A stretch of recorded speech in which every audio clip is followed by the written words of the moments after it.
Hello students, welcome to cast classes. तो बच्चों, अपना टॉपिक चल रहा था पास्ट इंडेफिनिट टेंस। ठीक है, टेंस हम कर रहे थे। टेंस के अंदर जो लास्ट वीडियो आपको मिली होगी उसके अंदर मैंने आपको पास्ट इंडेफिनिट समझाए होंगे। ठीक है, एक बार दोबारा से आपको हल्का सा रिवाइज करा देता हूं सारा अभी तक जो भी टेंस में मैंने आपको बताया है। क्या क्या आपको बताया है? पहला मैंने बताया था आपको प्रेजेंट इंडेफिनिट। ठीक है, प्रेजेंट इंडेफिनिट होता क्या है? V1 और V5। उसके यूजेज कहाँ होते हैं, कहाँ एग्जाम्स में क्वेश्चन मिलते हैं, कब हमें V1 और V5 लगाई हुई है, तो वीडियो जरूर देखना, टेंस का सेकंड लेक्चर। उसके बाद मैंने आपको थर्ड लेक्चर में बताया past indefinite tense. Past indefinite tense का फॉर्मूला क्या था सर? V2 होगा उसमें। ठीक है, तो सब्जेक्ट ऑब्जेक्ट पे इतना फोकस मत करो, आप किस पे फोकस करेंगे? वर्ब की सेकंड फॉर्म पे। तो पास्ट इंडेफिनिट में मतलब वर्ब की सेकंड फॉर्म। वर्ब की सेकंड फॉर्म इंग्लिश में आती कहाँ है, यूजेज कब कब होते हैं, वो सब मैंने आपको समझाए। पास्ट इंडेफिनिट कब आप बताएंगे? पास्ट इंडेफिनिट आप बोलेंगे सर कि जब भी कोई ऐसा एक्शन हो जो पास्ट कंटिन्यूअस के साथ हो रहा हो तो वो पास्ट इंडेफिनिट बोलेंगे। ठीक है, या फिर when there is mention of past timing. अगर सेंटेंस में there is mention of past timing, past timing mention होगा तो हमेशा हम वर्ब की कौन सी फॉर्म लगाएंगे? Second form. It rained yesterday, yesterday आया तो रेन्ड लगा देना। ठीक है, लास्ट वीक आया तो भी आप सेकंड फॉर्म। ठीक है, the 2 Italian prisoner escaped from the prison, तो लास्ट ईयर आया तो आपने वहां पे क्या लगाया? एस्केप्ड लगाया। ऑलराइट, तो बच्चों एक छोटा सा एक यूज और रह रहा है आपका पास्ट इंडेफिनिट का। एक पास्ट इंडेफिनिट का यूज हमने बोला था it is time to go, सही था, लेकिन it is time you should go गलत है, it is time you went there. ठीक है बात, तो ये भी मैंने आपको बताया था कि जब इट इज टाइम से स्टार्ट हो, इट इज हाई टाइम से स्टार्ट हो, इट इज अबाउट टाइम से स्टार्ट हो। ऑलराइट, तो ये तो हो गई पास्ट की बातें, यानी कि जो कल परसों लेक्चर आपको मिले होंगे उसकी बातें। आज अब हम अभी की बातें करते हैं कि सर अब हमें क्या पढ़ना है। टेंस इंपॉर्टेंट चल रहे हैं, एग्जाम बहुत सारे आपके आ रहे हैं बच्चों। एक बात छोटी सी जोड़ना चाहूंगा कि जो बच्चा रेलवे की तैयारी कर रहा है, रेलवे के एग्जाम चल रहे हैं 28 दिसंबर से। ठीक है, 28 तारीख से, यानी कि कल से अगर जो रेलवे के एग्जाम स्टार्ट हुए हैं उसमें शिफ्ट 1 और शिफ्ट 2 के अगर किसी को क्वेश्चन कुछ समझना है तो कमेंट कर दीजिए। कल ही मैं आपको वीडियो एक रेलवे की बता दूंगा कि क्या क्या मैथ्स के क्वेश्चन पूछ रहे हैं, कैसे कैसे रीजनिंग के क्वेश्चन आ रहे हैं और कैसे जीएस के क्वेश्चन आ रहे हैं। बहुत सिंपल आ रहे हैं क्वेश्चन। जीएस स्टैटिक ज़्यादा पूछे जा रही है, अगर आप ज़्यादा डीप में जा रहे हो, हिस्ट्री ज़्यादा पढ़ रहे हो, पॉलिटी ज़्यादा पढ़ रहे हो तो मत पढ़ो किसी भी एग्जाम में। हिस्ट्री पॉलिटी इतना डीप में मत पढ़ो, मैं अपने एक्सपीरियंस से बता रहा हूँ, नहीं आते हैं क्वेश्चन इतने डीप के। ठीक है, आप बड़ी बड़ी बुक मत खरीद लाना कि हिस्ट्री और पॉलिटी पढ़ रहे हैं, या ल्यूशन में भी ज़्यादा डेप्थ में मत जाना कि सर हिस्ट्री पॉलिटी से क्वेश्चन आ रहे हैं। पिछले 2 साल से जो भी एग्जाम आप दे रहे हैं, सीजीएल वगैरह, सीएसएचएल वगैरह, या जो भी एग्जाम है जिसके अंदर जीएस आती है, तो बच्चों सिर्फ स्टैटिक आ रही है। 1 लाइनर्स क्वेश्चन आ रहे हैं कि डीआरडीओ के चीफ कौन है, इसरो के चीफ कौन है, ये मंदिर कहाँ पे स्थित है, उस स्टेट का गवर्नर कौन है, ऐसे ऐसे क्वेश्चन पूछे जा रहे हैं। तो ज़्यादा डेप्थ में कभी भी जीएस मत करना, पॉलिटी हिस्ट्री की बात हो रही है। ठीक है, ओके, तो चलिए अब इंग्लिश की बात कर लेते हैं। ओके, तो इंग्लिश में हम टेंस कर रहे हैं, पता ही है आपको क्या कर रहे हैं? टेंस। ठीक है, टेंस के अंदर कल जो वीडियो मिली थी आपको उसके अंदर मैंने पास्ट इंडेफिनिट कराया था। आज एक पास्ट इंडेफिनिट का यूज और बता देता हूं आपको। ये भी पास्ट इंडेफिनिट ही चल रहा है अभी भी। पास्ट इंडेफिनिट का एक और यूज, या इसको अपन पास्ट सिंपल भी बोलते हैं। क्या बोलते हैं? Past simple. ठीक है, करा दिया है वैसे आपको कल मैंने, एक लास्ट यूज इसका मैं आपको वैसे ही बता देता हूं। पास्ट इंडेफिनिट का आपको पता है इसमें वर्ब की कौन सी फॉर्म आती है? Second form. सेकंड फॉर्म हमेशा विदाउट हेल्पिंग वर्ब आती है, यानी ये फॉर्मूला था ना हमारा, सब्जेक्ट प्लस वर्ब की सेकंड फॉर्म प्लस ऑब्जेक्ट। ठीक है, वर्ब की सेकंड फॉर्म जब भी आएगी तो हेल्पिंग वर्ब का कोई मतलब ही नहीं है दूर दूर तक, ना पैसिव वॉइस में, ना एक्टिव वॉइस में, ना किसी वॉइस में वर्ब की सेकंड फॉर्म के साथ हेल्पिंग वर्ब कभी भी नहीं आता। Is, am, are, was, were, has, have, had, do, does, did कभी हम नहीं लगाते सेकंड फॉर्म के साथ। ठीक है, ओके, तो अब बात क्या है, एक जो यूज पास्ट इंडेफिनिट का लास्ट यूज मैंने आपको बता देता हूं। इसका हम यूज करते हैं पास्ट इंडेफिनिट का सर कंडीशनल सेंटेंस में। क्या यूज होते हैं? क्या है सेंटेंस? Conditional sentence. हालांकि अलग अलग भी करा दूंगा, इस टॉपिक को पूरा अलग भी कराऊंगा। कंडीशनल सेंटेंस हमारा लास्ट में एक टॉपिक होगा जहां से कई बार क्वेश्चंस आते हैं, सीजीएल, सीएसएचएल या कहीं से भी आ सकते हैं। कंडीशनल सेंटेंस जो हमारा एक टॉपिक अलग से, जब है तो नहीं अलग, वैसे ये मॉडल्स में आ जाएगा, थोड़ा बहुत टेंस में आ जाएगा, बट मैं फिर भी अलग से आपको 2-3 घंटे की वीडियो दूंगा जिसमें कंडीशनल सेंटेंस के सारे जितने भी फॉर्मूले, जो भी कॉन्सेप्ट्स होते हैं क्लियर करेंगे। फिलहाल एक पास्ट इंडेफिनिट का कंडीशनल सेंटेंस का फॉर्मूला क्या है, एक क्वेश्चन मैं लिख रहा हूं, देखना उसको। क्वेश्चन मैंने लिखा एक एग्जांपल से कि if he studied there he would have he would have passed easily. ठीक है, ये पास्ट इंडेफिनिट से रिलेट कर रहे हैं हम इसको। If he studied there he would have passed easily, यानी कि इसका क्या मतलब होता है बच्चों, ये मॉडल के बाद हैव के बाद थर्ड फॉर्म, ये मॉडल्स में अच्छे से समझा दूंगा, फिलहाल इसका मतलब समझना।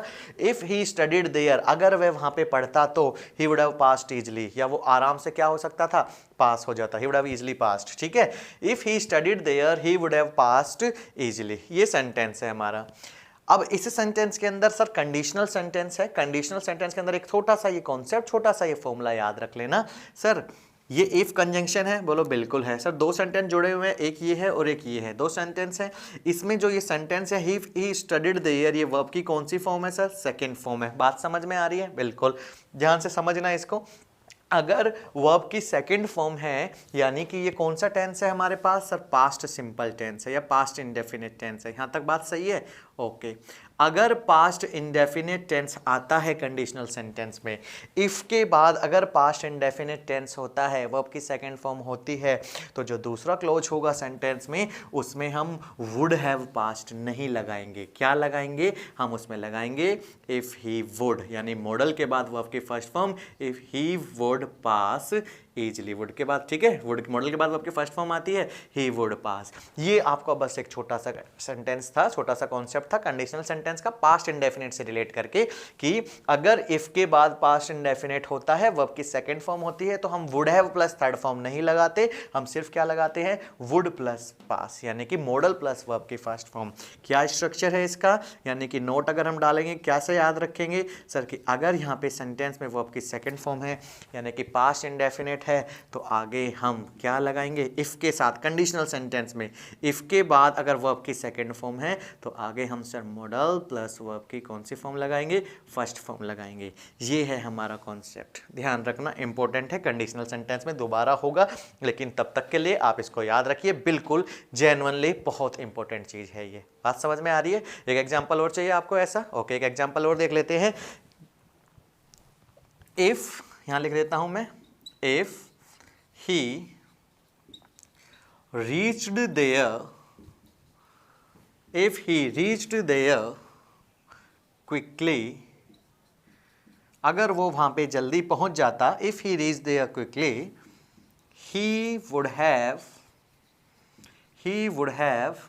met her, वो उससे मिल पाता।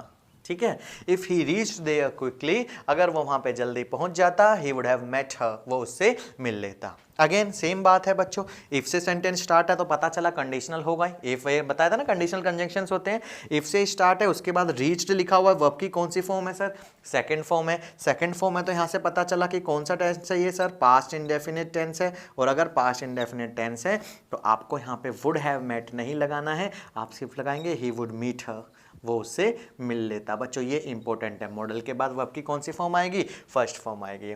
यानी कि अगर एक तरफ पास्ट इंडेफिनिट है तो दूसरी तरफ आप मॉडल प्लस वर्ब की फर्स्ट फॉर्म लगाएंगे, ना कि model plus have plus verb की थर्ड फॉर्म। इस कॉन्सेप्ट को याद रखना, पास्ट इंडेफिनिट का हमारा लास्ट कॉन्सेप्ट था ये। बाकी प्रीवियस वीडियो में देखना, पूरा पास्ट इंडेफिनिट उसमें डाला हुआ है मैंने। यहां तक बात समझ में आ रही है बच्चों, बोलो यस और नो। कौन सा सेंटेंस है, कौन से, ठीक है, कंडीशनल सेंटेंस की बात कर रहे हैं, कंडीशन इफ के साथ जो आते हैं, ठीक है ना, जो भी सेंटेंस कंडीशन बनाते हैं, इफ के बाद अगर वर्ब की सेकंड फॉर्म है तो यहाँ पे मॉडल प्लस V1 होगा, इफ के बाद अगर यहाँ पे सेकंड फॉर्म है तो यहाँ पे भी मॉडल प्लस V1 होगा। ऑलराइट, क्लियर है ये बात, इसका नोट करिए, स्क्रीनशॉट लीजिए। अब हम अगले टेंस की तरफ आएंगे, जल्दी से इसका स्क्रीनशॉट ले लीजिए बच्चों। सही है बात, ओके, हटा दो इसको, चलिए हटा देते हैं। चलो तो बच्चों पास्ट इंडेफिनिट इतना ही था। पास्ट इंडेफिनिट में जो जो बातें मैंने अभी तक आपको बताई हैं, प्रीवियस वीडियो भी देखना, उसके अंदर से इंपॉर्टेंट चीजें बिल्कुल हैं कि अगर सेंटेंस में पास्ट टाइमिंग मेंशन होगा तो वर्ब की सेकंड फॉर्म आएगी। अभी तक जो मैंने आपको टेंस में समझाया है वो है कि सर V1, V5 और V2 कब आती है। अब एक नया टेंस स्टार्ट करते हैं, बड़ा सिंपल होगा, बहुत सिंपल है, ज्यादा हार्ड नहीं है। इसको हम बोलेंगे फ्यूचर इंडेफिनिट टेंस। थर्ड है हमारा फ्यूचर इंडेफिनिट। ठीक है, क्या है, फ्यूचर इंडेफिनिट, या इसको हम बोल देते हैं फ्यूचर सिंपल टेंस। सही है बात, ओके। फ्यूचर इंडेफिनिट या फ्यूचर सिंपल टेंस में क्या होगा सर? बहुत सिंपल है, ज्यादा क्वेश्चंस भी नहीं बनते हैं, बिल्कुल नहीं बनते हैं क्वेश्चंस से, फिर भी बता देता हूं आपको। फ्यूचर इंडेफिनिट फ्यूचर सिंपल में मतलब when any action is going to happen in future, when any action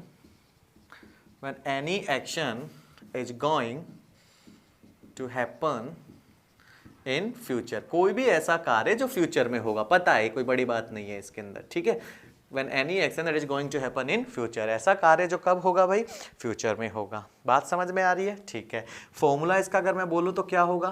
formula sir simple है, इसका क्या होगा कि सर सब्जेक्ट होगा, विल या सेल होगा। विल और सेल के बाद वर्ब की कौन सी फॉर्म आती है? फर्स्ट फॉर्म आती है। उसके बाद कोई अदर वर्ड या ऑब्जेक्ट हमने लिख दिया तो अब ऐसे लगा लो, ठीक है। Subject plus will shell plus verb की फर्स्ट फॉर्म, यानी सिंपल सी बात है कि विल और शैल के बाद वर्ब की कौन सी फॉर्म आएगी? फर्स्ट फॉर्म, बिकॉज ये भी मॉडल्स हैं अपने, ठीक है। विल शैल के बाद V1 आएगी। ओके सर, ठीक है।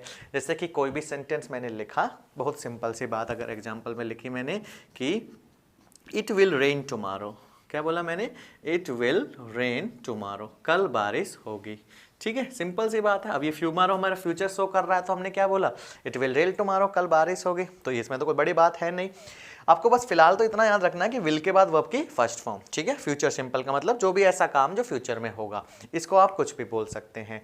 इसके अगर मैं इंपॉर्टेंट वर्ड्स आपको लिखाता हूं कि कैसे पता चलेगा कौन से वर्ड्स या एडवर्ब्स, मैंने बोला कि सर कैसे पता चलेगा कि यहाँ पे फ्यूचर सिंपल आना है या क्या आना है, तो आप कौन से वर्ड्स लिखेंगे इसके अंदर? कुछ वर्ड्स लिख दीजिए बच्चों।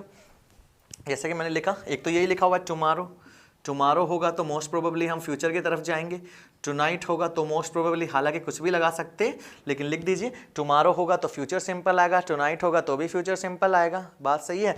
नेक्स्ट वीक मैंने बोल दिया, नेक्स्ट मंथ मैंने बोल दिया, कुछ भी ऐसे लगा दिया। नेक्स्ट वीक तो फ्यूचर सिंपल बता सकते हैं, नेक्स्ट मंथ तो सिंपल बता सकते हैं, ETC। ऐसे वर्ड्स अगर आते हैं तो इनको थोड़ा सा ध्यान रखना। तो हम किसकी तरफ जाएंगे सर? फ्यूचर की तरफ जाएंगे। क्लियर? ओके, कोई बड़ी बात नहीं है अभी तक तो इसके अंदर, ठीक है। सर फ्यूचर सिंपल में क्या करना है हमें? विल और शैल से क्वेश्चंस बनते हैं क्या? नहीं बनते हैं, बिल्कुल नहीं बनते। कि आप कई बच्चे मेरे से पूछते हैं ऑफलाइन में कि सर विल और शैल में क्या डिफरेंस है, तो मैं बता सकता हूं कि आप इसको प्रैक्टिकली तो विल और शैल में डिफरेंस बता सकते हैं, लेकिन ग्रामेटिकली आप इसमें नहीं बता सकते। मैं आपको आई विल किल यू बोलूंगा कि आई शैल किल यू बोलूंगा, तो आई विल किल यू बोलूंगा, ठीक है। तो इसमें कोई क्वेश्चन नहीं बनेंगे आपके। ओके, बात क्या है सर फिर और क्या कर सकते हैं फ्यूचर सिंपल के अंदर, कहाँ से क्वेश्चन बन सकते हैं? तो आपको एक छोटी सी नॉलेज और होनी चाहिए। क्या होनी चाहिए? कि जैसे कि मैंने एक सेंटेंस लिखा, he will build a house, इसका क्या मतलब हुआ? He will build a house, will के बाद वर्ब की फर्स्ट फॉर्म आ गई है ना, यहाँ पे विल के बाद वर्ब की फर्स्ट फॉर्म आ गई। He will build a house, वो एक घर बनाएगा, ठीक है। ओके, इसमें कोई प्रॉब्लम नहीं है, ये भी एक सेंटेंस हो गया। एक इसका मैं एक फॉर्मूला और बताना चाह रहा हूँ आपसे, ये कभी एग्जाम में पूछ लिया जाता है। क्या है फॉर्मूला? इसको समझना बच्चों। इसमें हम क्या लगाएंगे? इसको मैं ऐसे बोलता हूं, इस सेंटेंस को मैं कई बार ऐसे भी लिख सकता हूं, इसको आप ध्यान रखना कि he is to build a house. इस सेंटेंस को मैंने ऐसे लिख दिया जहां पे आप लोग कंफ्यूज हो जाते हैं। क्या लिखा मैंने सेंटेंस को? He is to build a house, इसका भी सेम मतलब होता है जो इसका होता है। अगर मैंने कोई सेंटेंस बोला कि I am to do it, मतलब मैं इसको करूंगा, वो भी फ्यूचर सिंपल होता है। अगर एक फॉर्मूला और बोलूं मैं आपसे तो ध्यान रखना, subject plus is am are, subject plus is am are plus preposition क्या आया? टू, प्लस वर्ब की कौन सी फॉर्म? फर्स्ट फॉर्म, और उसके बाद हमने क्या लगाया? ऑब्जेक्ट लगाया। इस तरीके से भी आप फ्यूचर सिंपल को डिनोट कर सकते हैं। बस ये हल्की एक्सेस नॉलेज आपको होनी चाहिए, थोड़ी सी ये बात बतानी जरूरी है, क्योंकि आजकल फिल इन द ब्लैंक्स में ये क्वेश्चंस आने लगे हैं। एक और इसका फॉर्मेट बनेगा, एक और फॉर्मूला बनेगा, वो भी बता रहा हूं। देखो, इससे कोई क्वेश्चन डायरेक्टली नहीं बनता है विल कब भरना है, हमें विल प्लस V1 भरना है, डायरेक्टली नहीं बनेगा। ये अगर काम आएगा तो आगे काम आएगा। फिलहाल आपको क्या करना है, कोई भी ऐसा एक्शन जो फ्यूचर में होता है उस पर हम बोलते हैं विल शैल प्लस वर्ब की फर्स्ट फॉर्म। ओके, जैसे अब मैंने इसको एक और तरीका, इन्हीं चीजों को एक और तरीका मैंने बोला तो क्या बोलेंगे? जैसे अगर मेरे को बोलना इट विल रेन टुमारो को इस वे में बोलूं तो मैं बोल सकता हूं it is to rain tomorrow, it is to rain tomorrow, कल बारिश होगी। या उसको मैं ऐसे भी बोल सकता था इट विल रेन टुमारो। ये बेसिक हो गया है, तो ये भी बेसिक ही, बट आपको नॉलेज होनी चाहिए। यानी कि इज्जमार के बाद अगर आप 2 + V1 लगाते हैं, इसको इन्फिनेटिव बोलते हैं। इन्फिनेटिव बहुत अच्छे से समझाऊंगा बच्चों, बहुत अच्छे से। 2 + V1 कभी भी आता है, इसको इंग्लिश में क्या बोलते हैं अपन? इन्फिनेटिव। यानी कि इन्फिनेटिव लगा के भी हम फ्यूचर सिंपल बता सकते हैं। Clear? He is to build a house. चलो एक एग्जांपल जैसे मैंने और लिख दिया यहाँ पे मान लो एक एग्जांपल और लिख दिया कि I am to do it. ध्यान रखना इसको, I am to do it. इसका क्या मतलब है सर? एम के बाद टू डू आ गया, इन्फिनेटिव आ गया, इसका मतलब सर मैं इसको करूँगा। I am to do it बोलो या आई विल डू इट बोलो, एक ही बात है। इनफाइनाइट नहीं है, इन्फिनेटिव है। सही है बात?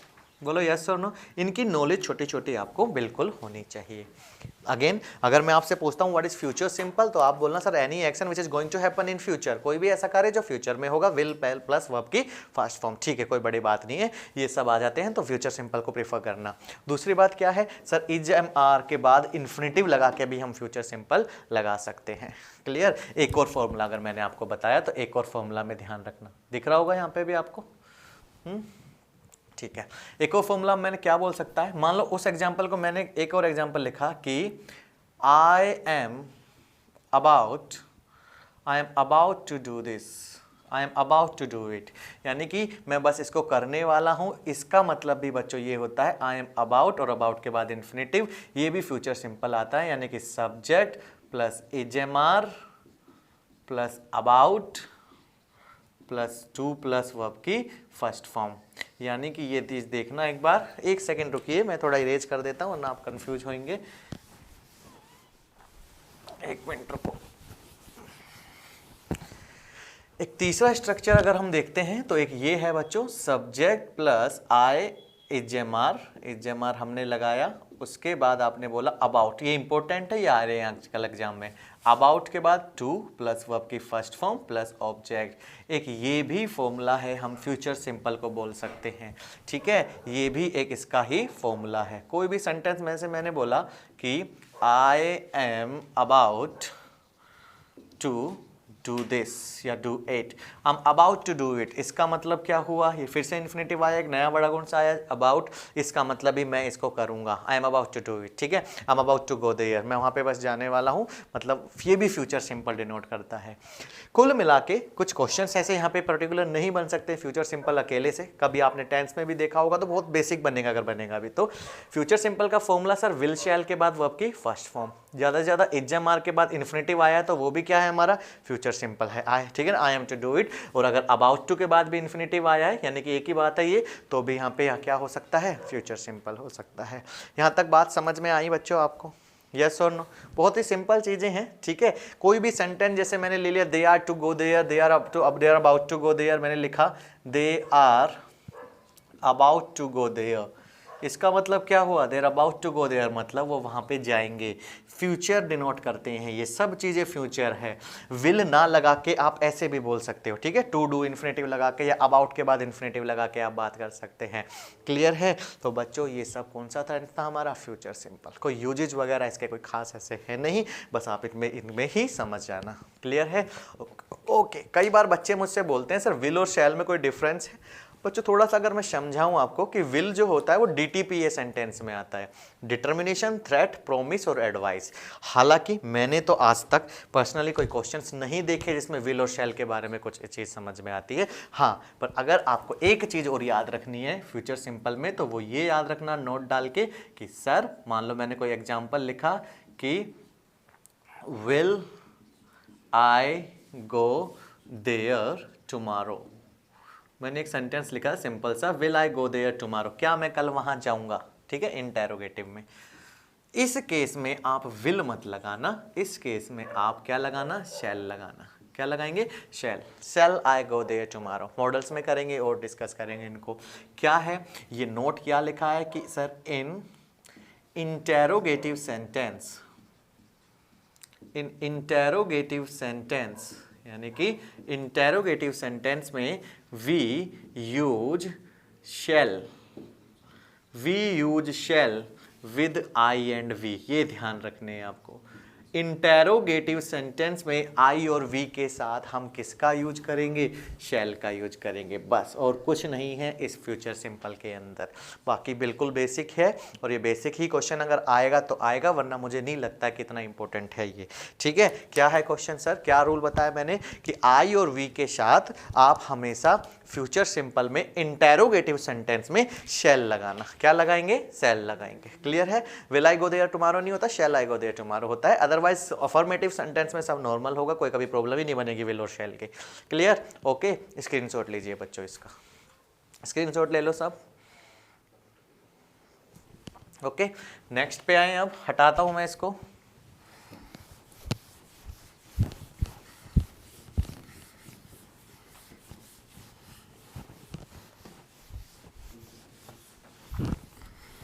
चलिए, ऑलराइट, यहां तक बात समझ में आ रही है, बड़ी सिंपल बात है। पास्ट इंडेफिनिट करा था, इंपॉर्टेंट था, प्रेजेंट इंडेफिनिट करा था, ठीक ठाक था। अब आगे आगे जब हम बढ़ेंगे तो इंपॉर्टेंट टेंसेस की तरफ चलेंगे, यानी कि present perfect, past perfect, present perfect continuous, past perfect continuous, ये सब क्या होते हैं। क्लियर है, ओके। तो बच्चों अब हम नेक्स्ट हेडिंग डालेंगे कॉन्टिन्यूअस टेंसेस। कॉन्टिन्यूअस टेंसेस, जितने भी कॉन्टिन्यूअस टेंस है सब हम इसके अंदर कर लेंगे अब। ठीक है, कॉन्टिन्यूअस टेंसेस क्या होते हैं सर, इंपॉर्टेंट है। आपको मैंने फर्स्ट लेक्चर के अंदर समझाया था कि कॉन्टिन्यूअस टेंस क्या होंगे, क्या होते हैं कॉन्टिन्यूअस टेंस की फॉर्म क्या होती है, वर्ब्स कौन से आते हैं कॉन्टिन्यूअस टेंस के अंदर। बच्चों कॉन्टिन्यूअस टेंस में मैंने बोला वर्ब की कौन सी फॉर्म आती है, फोर्थ फॉर्म आती है, पता है आपको, है ना। फोर्थ फॉर्म कौन सी होती है, V1 plus ING। Okay, first अगर मैंने हेडिंग डाली यहाँ पे प्रेजेंट कॉन्टिन्यूअस, ठीक है, प्रेजेंट कॉन्टिन्यूअस टेंस होता क्या है, प्रेजेंट कॉन्टिन्यूअस टेंस। तो अब स्टार्ट करते हैं, ये इंपॉर्टेंट है आपके लिए, अच्छे क्वेश्चंस बनते हैं, बहुत अच्छे क्वेश्चंस बनते हैं। और एक क्वेश्चन तो मैं आपको ऐसा बताऊंगा इसके अंदर, और जिसको मैं कहूँगा बेटा पढ़ के जाना, आएगा। कोई भी एग्जाम हो, रीजनल एग्जाम हो, हरियाणा एग्जाम हो, राजस्थान एग्जाम हो, बिहार एग्जाम हो, यूपी एग्जाम हो, MP एग्जाम हो, किसी भी बड़े लेवल का एग्जाम हो, ये क्वेश्चन पूछा जाता है, आजकल बहुत पूछा जा रहा है। स्टेटिव वर्ब का है, कॉन्टिन्यूअस टेंस से रिलेटेड है। क्या, पहले वो उस पर बाद में आएंगे, प्रेजेंट कॉन्टिन्यूअस समझते हैं। प्रेजेंट कॉन्टिन्यूअस के अंदर बात क्या है बच्चों, होता क्या है present continuous, when an action when an action is going on when an action is going on at the time of speaking, at the time of speaking, ऐसा एक्शन जो बोलते समय, ऐसा एक्शन जो बोलते समय हो रहा हो, वो प्रेजेंट कॉन्टिन्यूअस के अंडर आता है। मान लो बाहर बारिश हो रही है और मैंने बोला इट इज रेनिंग आउटसाइड, बाहर बारिश हो रही है, तो जब मैं उसको बोलूंगा while I am speaking this, ठीक है, जब मैं उसको बोलूंगा तो उस टाइम बारिश भी हो रही होगी। तो any action which is going on at the time of speaking, बोलते समय जो एक्शन चल रहा है उसे प्रेजेंट कॉन्टिन्यूअस बोलते हैं। ठीक है, ये सबको पता है, कोई बड़ी बात नहीं है। बाहर बारिश हो रही है, वह आ रहा है, वो जा रहा है, तो उस टाइम हो भी रहा होगा वो काम। ठीक है, ओके। फॉर्मूला क्या होता है प्रेजेंट कॉन्टिन्यूअस का, फॉर्मूला क्या बोलेंगे सर प्रेजेंट कॉन्टिन्यूअस का, subject plus ING plus verb की first form plus ING plus other word object. ठीक है, ING plus V1 ING plus object. ठीक है, ही इज गोइंग देयर वगैरह सिंपल सेंटेंस है। ऑलराइट, एग्जाम्पल मैंने सिंपल सा लिख दिया एक कि it is raining outside, it is raining outside. It का पता है सबको, आपको वेदर वगैरह के लिए इट का यूज करते हैं, टाइम के लिए इट का यूज करते हैं, एनिमल्स के लिए इट का यूज करते हैं, कोई क्लोजेज अगर शो करना है तो इट का यूज करते हैं। तो जब भी वेदर की बात हो, it is raining outside, it is very freezing outside. ठीक है, ये आपको मैं कुछ एकदम फ्रेजेस बता देता हूँ। बाहर बहुत सर्दी है, आजकल बहुत सर्दी है, आप इसको इंग्लिश में क्या बोलेंगे, इट इज़ फ्रीजिंग आउटसाइड, बहुत सर्दी है।